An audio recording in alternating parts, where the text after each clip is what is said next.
Je vous présente aujourd'hui notre 381e journal de bord. Jean-Marie Le Pen, bonjour. Bonjour. Et très heureuse de vous retrouver.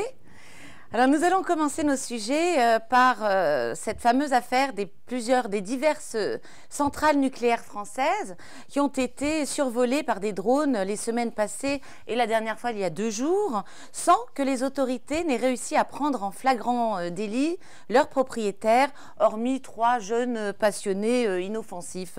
Qu'en pensez-vous de cette histoire des drones? Et moi, il me semble que c'est une chose très simple. Une question que je me pose, pourquoi on ne les abat pas purement et simplement? Il n'y a qu'à les abattre quand ils sont au-dessus d'une centrale nucléaire qui est un objectif tout de même presque militaire, on peut dire. Mais dans ce cas-là, on abat les gens pas les gens, mais les appareils qui violent la loi, c'est tout, c'est très simple. Quand tous les appareils qui survolent seront descendus, ben, il n'y en aura plus. Voilà. Oui, c'est ce qui se passe au Japon d'ailleurs. Ils ont un système d'autodéfense. Extrêmement banal, mais enfin, c'est les choses les plus simples chez nous, sont toujours très compliquées. Bien, alors, de nouvelles décapitations filmées ont eu lieu en Syrie ces jours passés. Décapitations effectuées par les membres de l'EIL, dont 2 jeunes Français formellement identifiés par leur famille. Que cela vous inspire-t-il, Jean-Marie Le Pen? Écoutez, l'égorgement est le mode habituel d'exécution et de meurtre ou de crime dans le monde musulman. On a bien vécu ça au moment de la guerre d'Algérie, n'est-ce pas? Eh bien, la manière de le mettre en scène, en revanche, témoigne d'une volonté comment dirais-je, de propagande qui est évidente et qui est particulièrement scandaleux, le geste étant d'une grande barbarie. Il a d'abord pour intention, je crois, de choquer, de terroriser les adversaires ou les voisins. Je veux dire que... Parce que moi, je pense que quand une organisation, quelle qu'elle soit, a une aile terroriste, elle est sous sa coupe. En fait, elle est influencée par la crainte, par la peur, puisque ces consignes sont peut-être susceptibles de vous faire mourir. Par conséquent, on fait très très attention, et donc l'influence gagne l'ensemble du corps social, qui est, en l'occurrence, là, il s'agit des musulmans du monde, aussi bien de chez nous que dans d'autres pays, et c'est très inquiétant à ce niveau-là, parce que ça prouve que c'est très programmé. C'est tout à fait évident quand on égorge 14 ou 18 prisonniers comme cela devant la télévision et qu'on projette les images, ceci a pour but d'obtenir un effet de terreur, voilà, de dissuasion et de sidération. Et je crois que nous ne devons pas être dupes de cette manière de faire. Et bien sûr, je m'étonne d'entendre dire que Ouchar, l'assassin qui a été identifié, on pense peut-être c'est Madame Pécresse, je crois, qui a cette idée géniale de le dédiaboliser, ou je ne sais pas, oui, dans un centre éducatif qui serait spécialisé. Moi, j'ai un centre éducatif tout trouvé pour lui, c'est la guillotine. N'est-ce pas? C'est très clair. Oui. Qui est une manière plus propre de couper la tête que celle qu'il emploie lui-même. Non, mais d'autant que ça prend une ampleur très dangereuse, en ce sens où on a appris ce matin, à la première heure, que des employés de la mairie de Colombes s'étaient amusés cet été, des employés éducateurs, en classe de mère avec des jeunes enfants, se sont amusés à mimer les décapitations, etc., tout en terrorisant les enfants. Et donc des films et des photos ont été saisis par la justice ces jours-ci. Donc ça peut prendre une ampleur absolument dramatique. Mais absolument, mais c'est évident ça. Sur notre sol. Si le crime ne trouve pas en face de lui un État décidé à le réprimer brutalement s'il le faut, eh bien, il progresse. C'est vieux comme le monde, si j'ose dire. Oui, alors le président algérien Bouteflika, lui, de nouveau était hospitalisé plus de 8 jours en France et aux frais de la princesse, bien entendu. Il n'a pas les moyens de se soigner. Cependant, il a eu les moyens de débloquer plus d'1 milliard d'euros cette année dans le projet de la construction d'une géantissime mosquée. Pourquoi est-ce que la France se sent-elle obligée d'assurer tous ces frais Si la France se sent obligée de capituler en toutes circonstances et de s'offrir en holocauste, en quelque sorte, à tous les adversaires, anciens ennemis. Si le gouvernement algérien et sa presse cessaient depuis 60 ans d'insulter la France quotidiennement, on pourrait penser à avoir des relations cordiales, enfin normales, disons, diplomatiques, oui, avec ces pays. Et dans le fond, la venue de M. Bouteflika est un hommage rendu à la qualité de la médecine française. Mais en dehors de ça, c'est vrai que nous faisons toujours les cadeaux, nous. C'est-à-dire, c'est le peuple est chargé de faire les cadeaux que décident les dirigeants. Voilà, quand bien même il n'en a plus les moyens. Alors l'affaire des Mistral, construits pour la Russie, a gravi un échelon, en ce sens où les marins russes viennent d'être interdits de monter à bord sur ordre de François Hollande lui-même. Quel est l'intérêt? Non, l'intérêt, c'est que M. Hollande est aux ordres de la diplomatie américaine. C'est elle qui a donné qui a émis cet oukase, en quelque sorte, de cette rupture, ainsi que l'Europe, d'ailleurs, avec les relations économiques avec la Russie. Ça fait partie des sanctions qui sont destinées, paraît-il, à remettre la Russie dans le chemin de la démocratie pacifique. Tout ça est un scandale. Et bien évidemment, la France a signé un contrat, elle a touché l'argent, elle doit l'exécuter. Si elle ne l'exécute pas, elle sera elle-même soumise à des sanctions financières. Et, nous aurons un bateau sur les bras, on essaiera de le vendre à la casse, je ne sais pas, puisque nous n'avons plus les moyens non plus de l'utiliser, puisque le gouvernement français ne cesse de réduire les budgets militaires tout en continuant d'engager d'autres opérations militaires à l'extérieur. On marche sur la tête, ce sont des fous. Et de dissoudre des régiments, oui, ça c'est certain.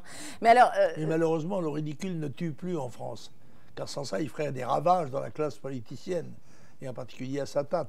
Alors, ça c'est sûr, mais la semaine dernière se déroulait à Sydney en Australie le G20, le sommet du G20, et Vladimir Poutine l'a quitté en claquant la porte. Pensez-vous que ce soit lié justement à toutes ces espèces de malformations? Je ne suis pas dans la tête de M. Poutine, je ne sais pas quelle a été son intention, mais je comprends que devant l'hostilité systématique qui est témoignée par l'Occident, enfin par l'Europe et les États-Unis, un certain nombre de pays, je comprends qu'il ait peut-être cette réaction-là pour leur dire, écoutez, vous pouvez dire ce que vous voulez, ça ne fera pas changer d'idée. Après tout, c'est très respectable. Bien, alors, nouveau rebondissement dans l'affaire Cahuzac. Celui-ci a donc oublié de déclarer un compte offshore sur l'île de Man où l'attendait 2 millions d'euros. Est-ce que cette nouvelle anecdote sur l'histoire de notre ancien ministre du Budget vous étonne? C'est-à-dire que ce qui ne m'étonne pas, c'est de savoir que c'est son épouse en instance de divorce qui fait ce genre de confidence au fisc. On sait très bien que c'est dans ces conditions-là que le fisc est le mieux renseigné. Parce que chacun voulant faire le plus de mal possible à son conjoint, eh bien, fait des confidences, vraies ou fausses d'ailleurs. Parce qu'en l'occurrence, quelquefois, elles ont pour but exclusivement de nuire. Elles se peuvent faire parfaitement des mensonges. Mais là, en l'occurrence, il semble que ce soit confirmé par tout le monde. Ah, vous pensez qu'il s'agit juste d'une mesquine vengeance conjugale? Ah, je pense que c'est comme ça que le fisc a été informé, oui, je pense que c'est ça. Ah d'accord, bien. Alors, la corruption dans le foot, celle-ci se généralise de plus en plus, après quand plusieurs autres clubs de football sont dans la ligne de mire de la justice. Où est passé l'esprit du foot? Oui, c'est pas le foot. L'esprit du sport. Oui, mais écoutez, c'est pas de sport dont il s'agit là. C'est d'argent. Non, pas du tout. Il s'agit de spectacle sportif. C'est pas du tout la même chose. Le sport est une chose, le spectacle sportif en est une autre. Et le spectacle sportif, il obéit aux règles du commerce. Et on sait que celles-ci ne sont pas toujours très respectées. Par conséquent, ça ne m'étonne pas du tout de savoir qu'il y ait des opérations de tricherie, etc. Qu'elles soient sanctionnées est une excellente chose, je pense tout de même, puisque même dans le spectateur qui paye quand même la télévision et un certain nombre de choses comme ça, des sommes considérables qui sont affectées au recrutement des joueurs, aux échanges divers, mais il a le droit, lui, d'être respecté aussi, et que les règles du jeu soient respectées. Bon, ça fait partie de la vie, mais encore une fois, ne pas confondre le sport et le spectacle sportif. Bien, alors l'affaire Jouyet, Fillon, Sarkozy, donc toujours les mêmes magouilles politiques. Fillon s'est vu refuser hier la copie des bandes enregistrées par les journalistes du Monde de la part même du tribunal de grande instance. Sont-ils décidément tous pourris et prêts à tout? On ne peut pas dire tous pourris. Je pense qu'il y a des gens qui se croient honnêtes, en tous les cas, quand ils respectent les règles classiques de la loi. Moi, je tiens que la représentation nationale est corrompue moins par l'argent que par les erreurs politiques considérables. Par exemple, l'Europe, par exemple, les politiques qui ont été suivies depuis 40 ans et rendent, à mes yeux, ces gens-là criminels. Mais ce ne sont pas des voleurs pour autant, ce ne sont pas des gens qui profitent personnellement et qui sont souvent même, je pense, des criminels de bonne foi, si j'ose dire. Alors de son côté, Alain Juppé a été désigné l'homme politique de l'année. Oh bah bien sûr.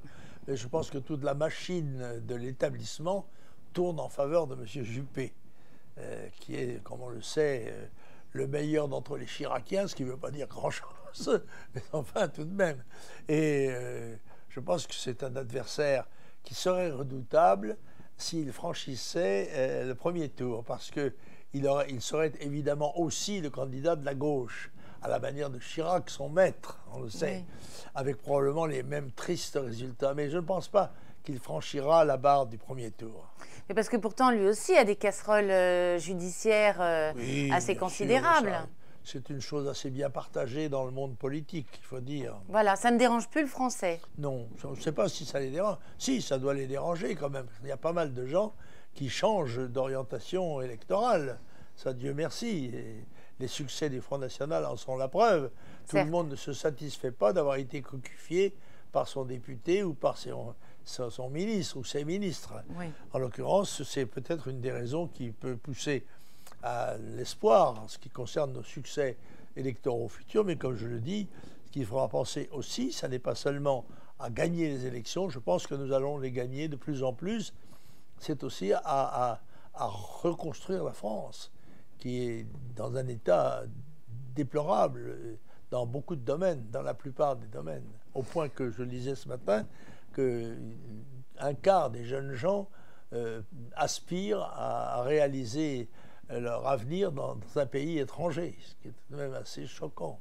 Oui, 20% des étudiants décident de partir à l'étranger à ce jour. Alors, toujours en parlant d'études, justement, la ministre de l'Éducation, Najat Vallaud-Belkacem, a décidé donc de mettre en branle une nouvelle modification du système de notation, en ce sens où désormais les enseignants, au lieu de noter donc avec des chiffres le rendu du travail de leurs élèves, ne le feront plus qu'avec des couleurs, qu'au moyen de couleurs.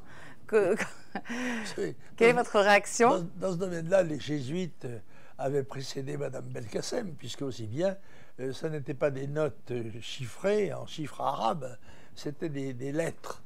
Alors, A, c'était 10, A souligné, c'était 9, etc. N'est-ce pas?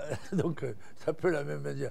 C'est une manière de cacher la vérité. On comprend bien que Mme Belkacem ait peur de la vérité en matière d'éducation nationale, parce que les résultats sont assez pitoyables pour être masqués. Oui, sachant que plus de 150 000 élèves chaque année quittent le système scolaire et en fait lâchent prise complètement. Donc c'est la raison. Vous savez, ça, c'est une des conséquences, elle n'est pas la seule, mais c'est une des conséquences de l'immigration.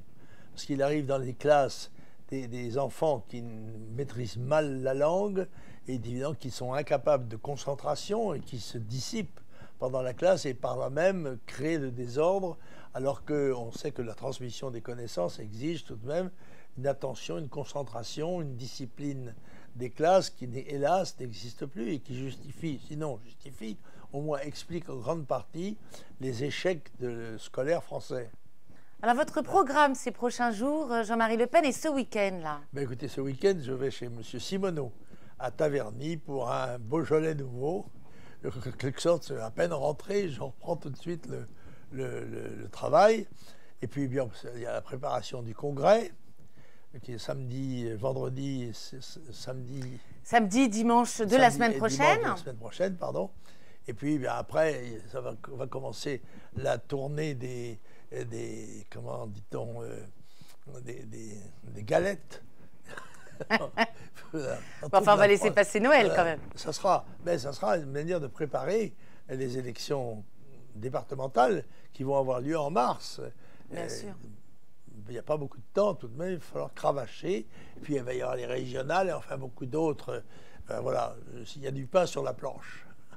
Bien, je vous remercie. Alors, vous aviez une lecture de laquelle vous désiriez nous parler.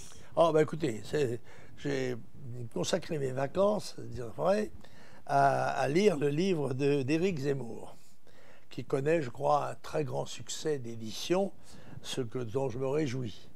Et je ne peux pas dire que j'en ai été absolument satisfait, d'abord parce que la conclusion d'Éric Zemmour, il reprend d'ailleurs une formule célèbre de Bossuet, Madame se meurt, Madame est morte. Il dit la France se meurt, la France est morte. Or, ce constat serait navrant s'il était réel.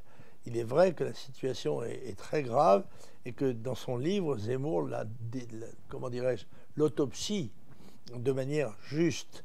Je n'ai pas trouvé beaucoup d'allusions au Front National. D'ailleurs, je note qu'en 72, il n'en dit pas un mot. Autrement dit, c'est un peu comme quelqu'un qui serait le témoin d'un accident, mais qui n'a pas entendu la sirène du SAMU. Et pour le reste, c'est un livre qu'il faut lire parce qu'il est très remarquable. C'est un gros livre. Tout le monde maintenant écrit de très gros livres. Donc, par conséquent, celui d'Éric Zemmour, qui évidemment a soulevé un tollé chez ses confrères en particulier. Et donc, rien que cette preuve est pour nous, je crois, la nécessité de le lire nous-mêmes et non pas de se fier à ce qu'en pensent les autres. Voilà. Bien, alors je vous remercie. Je voulais signaler que la semaine prochaine, vous enregistrerez votre blog au Parlement européen. C'est ça. À Strasbourg. Et nous nous retrouvons... Parce que nous bénéficions, ça n'est pas faire de peine à nos charmants amis, mais d'un studio professionnel, en quelque sorte. Alors, on en profite, ça change un peu, puis ça vous fait une séance de repos. Voilà. Merci beaucoup. À bientôt. À bientôt.